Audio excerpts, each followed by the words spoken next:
My name is Levi Sublett, and this is my informative speech on the 1919 Black Sox scandal. Over 100 years ago, a scandal in the World Series involving the Chicago White Sox nearly cost America one of its most cherished pastimes. White Sox player and baseball legend Shoeless Joe Jackson is quoted saying, "I gave baseball my best, and the game didn't care enough to see me get a square deal.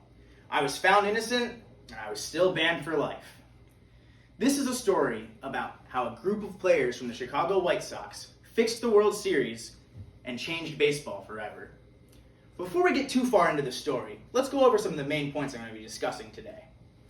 The first are the factors that led the White Sox to want to throw the series in the first place. Next, we're going to go into what actually happened during the World Series. And lastly, we're going to talk about the aftermath and how it changed baseball. So with that out of the way, let's get into these main factors. It's hard to look at the situation and not see Charles Comiskey, the owner of the White Sox, playing a big part in this. He was a very cheap owner and paid very low wages to his players.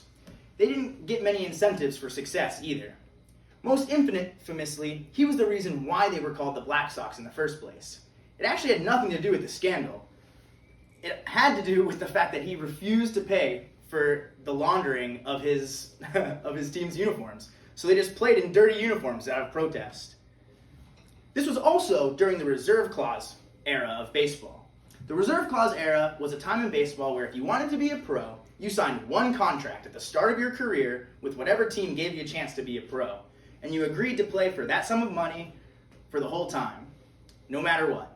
If you disagreed, you were likely to get banned from baseball, or you had to retire. So those factors played into players looking for more money on the side, and specifically, White Sox first baseman Chick Gandil. He wanted to make a deal that would get the team a lot of money. And so, he sought out a bookie, and they set up a deal that would get them $180,000 if they threw the World Series, thanks to a famous New York mobster that backed the deal, named Arnold Rothstein. So, with the deal in place, we can now shift our focus to looking at the actual World Series.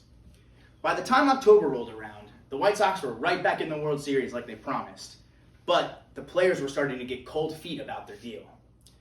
No money had come in from their deal, and, well, they were starting to get nervous. That was until an envelope with $10,000 in cash came marked for Dick Sicott, the opening pitcher for the first game of the series.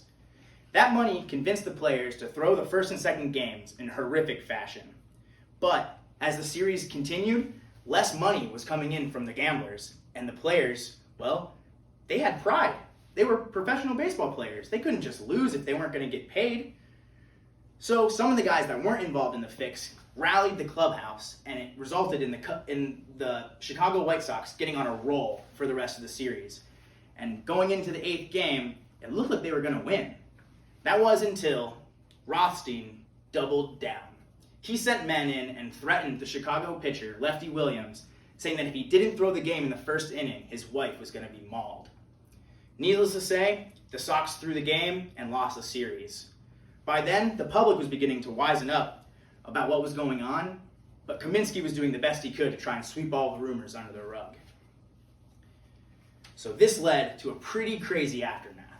Writers from around the league couldn't get stories out about what was going on because Comiskey and Rothstein had the media in a chokehold thanks to their wealth and power. No stories could get their legs going. That led to gambling in Chicago getting worse and worse as more and more games were being fixed by the mob and gangsters. This eventually led to teams other than the White Sox having their games getting thrown, and eventually the Chicago Cubs, another team in the city, blew the whistle first.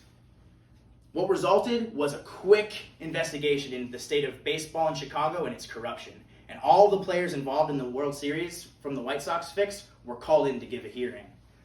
But before things could get too out of control, Comiskey had another card up his sleeve. He arranged for all of the evidence to be destroyed and the jury to get rigged in the trial. And so none of the players ended up getting in trouble or indicted at all.